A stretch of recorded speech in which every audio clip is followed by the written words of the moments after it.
Hello दोस्तों, आप सभी का स्वागत है GK Vikram study YouTube channel में। दोस्तों, आज के इस वीडियो में देखेंगे समान ज्ञान जीके की कुछ क्वेश्चन को दोस्तों, जो आपके लिए काफ़ी इम्पोर्टेंट रहेगा सारे एग्जाम्स के लिए। तो दोस्तों, ये जो 10 मिनट का जो सेशन रहेगा आपके लिए काफ़ी महत्वपूर्ण रहेगा दोस्तों। तो इस वीडियो को जो है आप लोग पूरा देख कर ही जाइएगा। तो चलिए दोस्तों, इस वीडियो को शुरू करते हैं।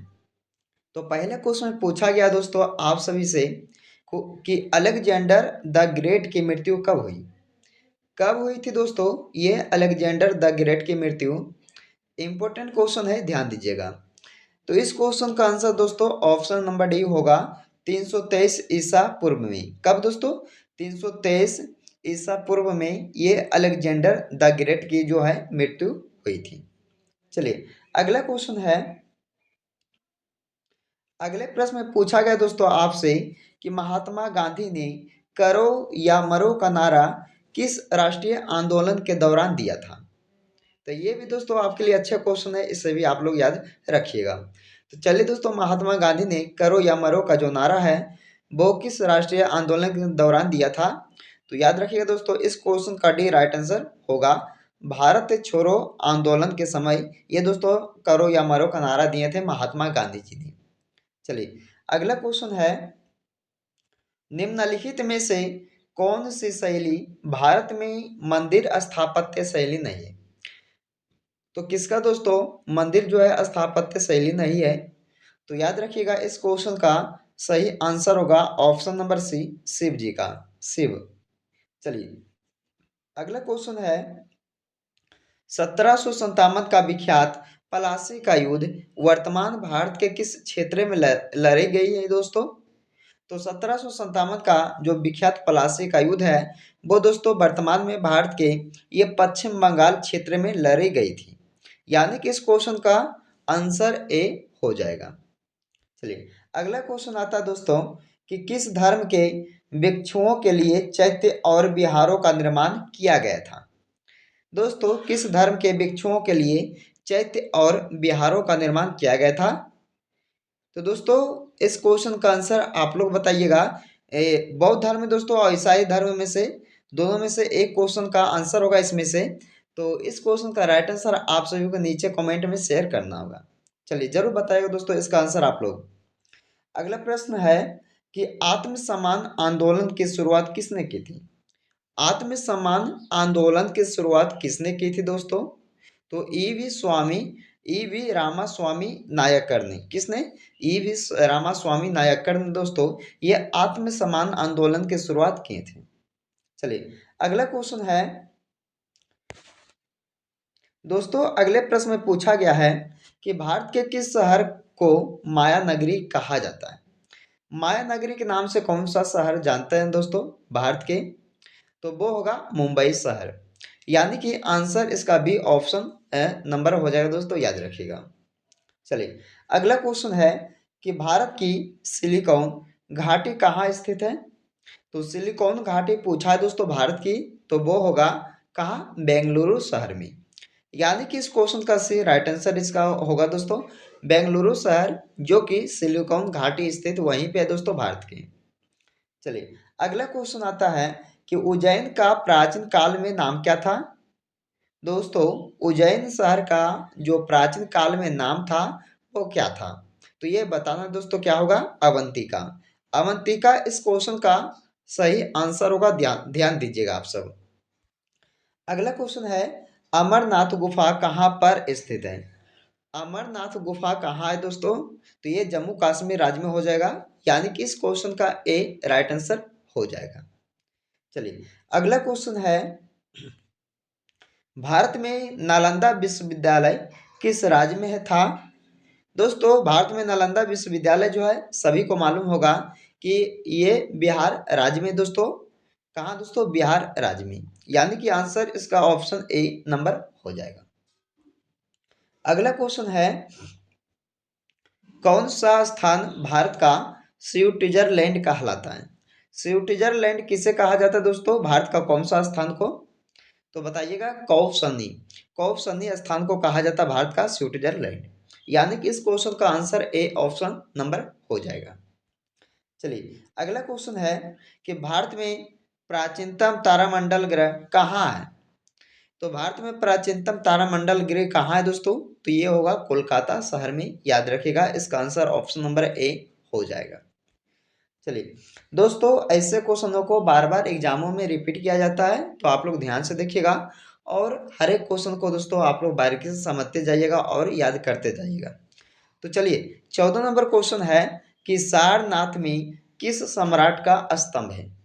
दोस्तों सारनाथ में किस सम्राट का स्तंभ बना हुआ है दोस्तों, तो वो होगा अशोक सम्राट का, यानी कि इस क्वेश्चन का सी ऑप्शन नंबर सही हो जाएगा।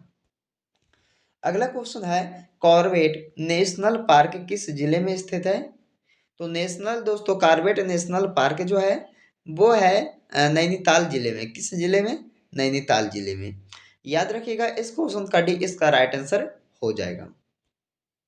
अगला क्वेश्चन है कृष्णराज सागर कहाँ पर स्थित है। दोस्तों ये कृष्णराज एक सागर है, लेकिन वो दोस्तों कहाँ है, तो ये बताना है कहाँ है। तो ये मैसूर में, कहाँ दोस्तों, मैसूर में है, याद रखिएगा इसका ए आंसर ऑप्शन हो जाएगा। अगला क्वेश्चन है कि सबसे ज्यादा ऑक्सीजन देने वाला वृक्ष या पेड़ कौन सा है। तो सबसे ज्यादा ऑक्सीजन देने वाला दोस्तों पेड़ कौन सा है, तो पीपल का पेड़। यानी कि इस क्वेश्चन का इसका राइट आंसर होगा दोस्तों पीपल का जो पेड़ है सबसे ज्यादा ऑक्सीजन देने वाला पेड़ कहलाता है। चलिए अगला क्वेश्चन है कि किस मुगल शासक ने जजिया कर समाप्त किया था। वेरी वेरी इंपॉर्टेंट क्वेश्चन है, ध्यान दीजिएगा दोस्तों, इसे आप लोग याद रखिएगा। तो किस मुगल शासक ने जजिया कर समाप्त किया था, तो अकबर मुगल शासक ने। का कौन दोस्तों, अकबर मुगल शासक ने। इस क्वेश्चन का आंसर ऑप्शन नंबर ए इसका सही हो जाएगा। चलिए अगला क्वेश्चन है नाथुला दर्रा किस भारतीय राज्य में है। नाथुला दर्रा दोस्तों ये भारत के सिक्किम राज्य में, किस राज्य में, सिक्किम राज्य में। इसका answer A option right answer हो जाएगा। चलिए अगला क्वेश्चन है रेयॉन का निर्माण निम्न में से किससे किया जाता है। रेयॉन क्या दोस्तों, रेयॉन का निर्माण। तो रेयॉन का निर्माण दोस्तों किया जाता सेल्यूलोज से। इस क्वेश्चन का डी सही आंसर होगा, याद रखिएगा सेल्यूलोज से दोस्तों ये रेयॉन का जो है निर्माण किया जाता है। चलिए अगला क्वेश्चन है भारत के किस राष्ट्रीय विकास परिषद का अध्यक्ष कौन होता है। भारत के राष्ट्रीय विकास परिषद का अध्यक्ष कौन होता है दोस्तों, तो ये होते हैं प्रधानमंत्री जी, यानी कि ऑप्शन इसका ए राइट आंसर हो जाएगा। अगला क्वेश्चन है भारत का पहला नागरिक कौन होता है। भारत का पहला नागरिक होता दोस्तों कौन, राष्ट्रपति होते हैं। कौन, राष्ट्रपति। यानी कि इस क्वेश्चन का सी इसका राइट आंसर होगा राष्ट्रपति, जो कि दोस्तों ये भारत देश का पहला नागरिक होता है। अगला क्वेश्चन है सिकंदर ने भारत पर आक्रमण कब किया। आक्रमण कब किए थे दोस्तों, सिकंदर ने भारत पर। काफी इंपॉर्टेंट क्वेश्चन है ये जो है क्वेश्चन दोस्तों, काफी रिपीट हुआ एग्जाम में और काफी बार इसे पूछा भी गया है, तो इसे भी आप लोग याद रखिएगा कि सिकंदर ने भारत पर कब आक्रमण किया था। 326 ईसा पूर्व में ये सिकंदर ने भारत देश पर दोस्तों क्या किए थे, आक्रमण किए थे। इस क्वेश्चन का राइट आंसर हो जाएगा। अगला क्वेश्चन है दोस्तों, अगर आप लोग यहाँ तक पहुँच चुके हैं दोस्तों और अगर अभी तक इस वीडियो को लाइक नहीं किए हो तो लाइक जरूर कीजिएगा दोस्तों। और चैनल पे पहली बार आए होंगे दोस्तों आप सब, तो GK Vikram study YouTube channel को जरूर सब्सक्राइब कीजिएगा। चलिए दोस्तों, भगवान महावीर जैन का जन्म कहाँ हुआ था। भगवान महावीर जैन का जन्म कहाँ हुआ था, तो वैशाली जिले में। किस जिले में दोस्तों, तो वैशाली जिले में भगवान महावीर जी का जन्म हुआ था। इसका आंसर आप लोग ऑप्शन ए सही कीजिएगा। चलिए अगला क्वेश्चन है प्रोटीन की खोज किसने की थी। प्रोटीन की खोज किसने की थी दोस्तों, तो रदरफोर्ड ने। किसने, रदरफोर्ड ने ये प्रोटीन की खोज किए थे। चलिए अगला क्वेश्चन है निम्न में से कौन सा दर्रा उत्तराखंड में अवस्थित नहीं। निम्नलिखित में से कौन सा दर्रा उत्तराखंड में अवस्थित नहीं है दोस्तों, तो ये होगा नाथुला दर्रा। नाथुला दर्रा दोस्तों जो कि उत्तराखंड में नहीं है, लेकिन ये जो तीनों दर्रा है वो उत्तराखंड में स्थित है। कौन कौन सा दोस्तों? तो माना दर्रा, लिपू लेख दर्रा और नीति दर्रा। याद रखिएगा इस क्वेश्चन का डी राइट आंसर इसका होगा ये 26 नंबर का। ओके, चलिए अगला है कि कौन अरावली पर्वतमाला की सबसे ऊंची चोटी है? तो सबसे ऊंची चोटी पूछा है दोस्तों अरावली पर्वतमाला की, तो कौन सा होगा? तो इस क्वेश्चन का आंसर होगा ऑप्शन बी, गुरु शिखर। गुरु शिखर दोस्तों ये सबसे ऊंची चोटी है किसका? तो अरावली अरावली पर्वतमाला की। चलिए अगला क्वेश्चन है निम्न में से किस देश की भारतीय सॉरी दोस्तों कि निम्न में से किस देश की स्थलीय सीमा सबसे बड़ी है? तो ये होगा दोस्तों चीन देश का जो स्थलीय सीमा है सबसे बड़ी है, यानी कि इस क्वेश्चन का भी सही आंसर होगा दोस्तों ऑप्शन नंबर है, याद रखिएगा। अगला क्वेश्चन है फॉकलैंड। फॉकलैंड जलधारा का संबंध किस महासागर से है? तो फॉकलैंड जलधारा का संबंध दोस्तों ये है अटलांटिक महासागर से, यानी कि इस क्वेश्चन का सी इसका राइट आंसर होगा अटलांटिक महासागर, जो दोस्तों फॉकलैंड जलधारा का संबंध है। चलिए अगला क्वेश्चन है अशोक के शिलालेखों की लिपि क्या है? अशोक के शिलालेखों की लिपि क्या है दोस्तों? तो ब्राह्मी लिपि इसका है, याद रखिएगा। इस क्वेश्चन का ए इसका राइट आंसर हो जाएगा। अगला क्वेश्चन है भारत पाकिस्तान सीमा रेखा को क्या कहा जाता है?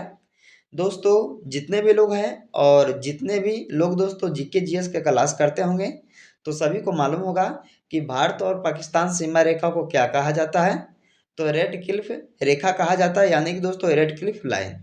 चलिए इस क्वेश्चन का आंसर इसका ऑप्शन बी राइट आंसर हो जाएगा। अगला क्वेश्चन है अमेरिका ने अलास्का को रूस से कब खरीदा था? तो अमेरिका देश ने दोस्तों अलास्का को रूस से खरीदे थे कब, किस ईस्वी में? तो सन 1867 ईस्वी में। कब दोस्तों? 1867 ईस्वी को ये अमेरिका देश ने अलास्का को रूस से खरीदे थे। चलिए अगला क्वेश्चन है अय्यर नदी किस पर बनाया गया है? अय्यर नदी दोस्तों बनाया गया है किस नदी पर? तो इसे बनाया गया है दामोदर नदी पर दोस्तों, अय्यर नदी को। इंपॉर्टेंट क्वेश्चन रहेगा ये भी आपके लिए, इसे भी आप लोग याद रखिएगा। दामोदर नदी पर दोस्तों ये अय्यर नदी को बनाया गया है। चलिए अगला क्वेश्चन है चिनाब नदी किस नदी की सहायक नदी है? चिनाब नदी किस नदी की सहायक नदियां हैं दोस्तों? तो वो होगा सिंधु नदी का ये सहायक नदी है, कौन सा? चिनाब नदी। चलिए अगला क्वेश्चन है भारत की कौन सी नदी बंगाल की खाड़ी में मिलती है दोस्तों, यानी कि गिरती है? तो भारत की ऐसी कौन सी नदी है जो बंगाल की खाड़ी में जाके गिरती है? दोस्तों ऑप्शन है माही नदी, नर्मदा नदी, गोदावरी नदी या ताप्ती नदी। तो चलिए दोस्तों इस क्वेश्चन का राइट आंसर आप सभी को नीचे कमेंट में बताना होगा दोस्तों कि भारत की कौन सी ऐसी नदी है जो बंगाल की खाड़ी में गिरती है। तो दोस्तों अगर आप लोग को वीडियो अच्छा लगे तो लाइक कीजिएगा, दोस्तों को यहाँ इस वीडियो को जरूर शेयर कीजिएगा दोस्तों, और सब्सक्राइब करना मत भूलिएगा। तो चलिए दोस्तों आज की इस वीडियो को यहीं पे समाप्त करते हैं, फिर मिलते हैं अगले वीडियो में। जब तक आप लोग जो है इस वीडियो को शुरू से लेकर अंत तक एक बार पूरा कंप्लीट देखिएगा।